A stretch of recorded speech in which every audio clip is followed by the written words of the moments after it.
We are moving north, and in a couple days we will probably cross. At least right now it looks like there's a good weather window for crossing to Guaymas.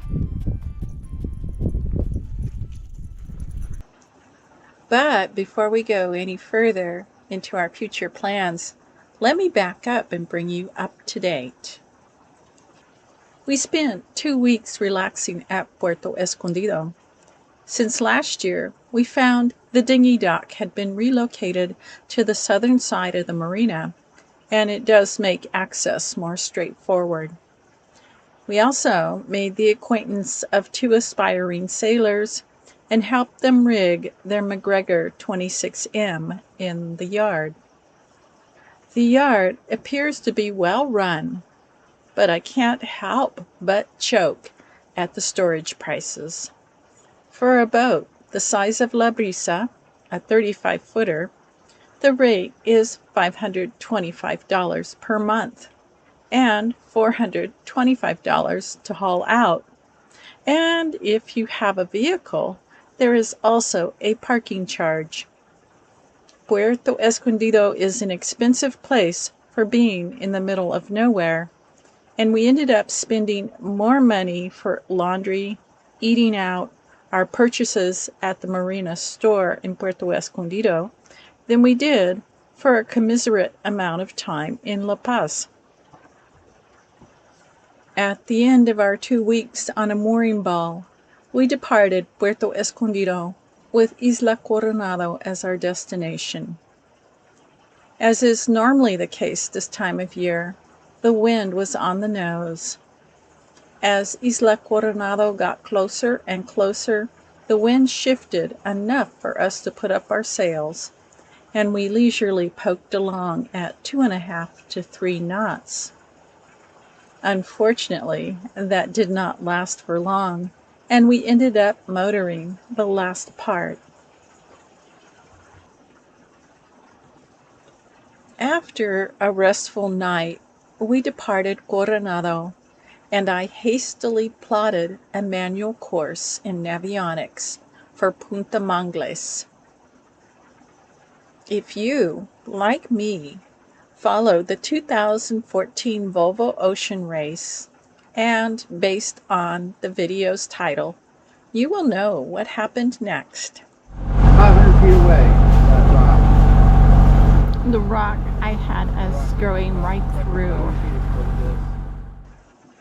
In 2014, Team Vestas navigator failed to zoom in on the plotted course, and the boat ran aground on a small atoll in the Indian Ocean.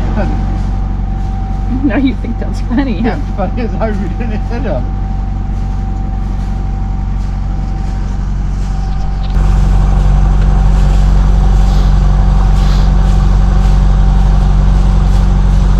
And there I was worried about the island.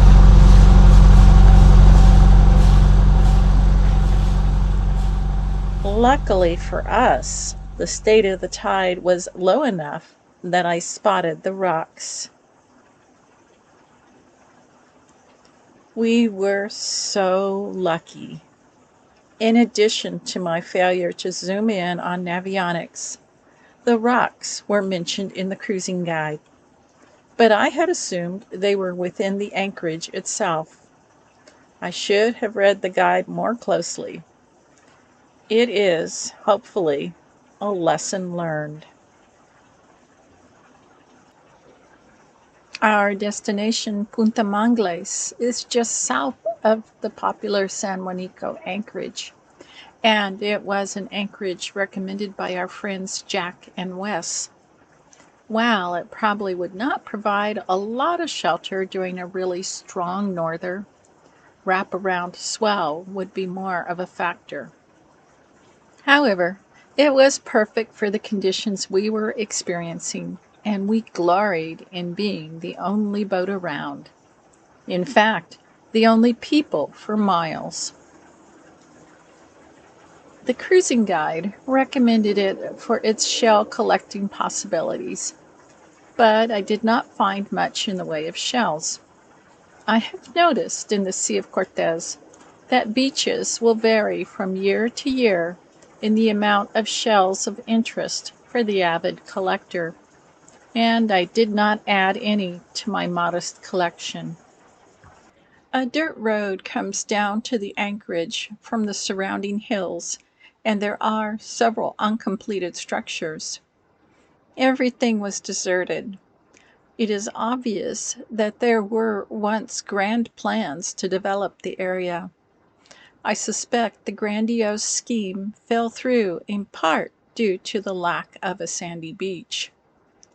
The shoreline is composed of rock ranging from boulders to coarse pebbles, and a stroll involves carefully picking one's way over the challenging terrain.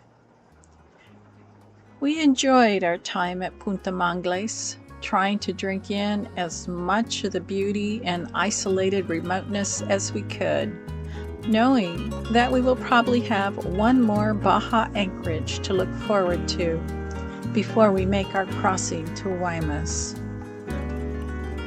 Join us next time for our crossing and return to the state of Sonora. So, until then,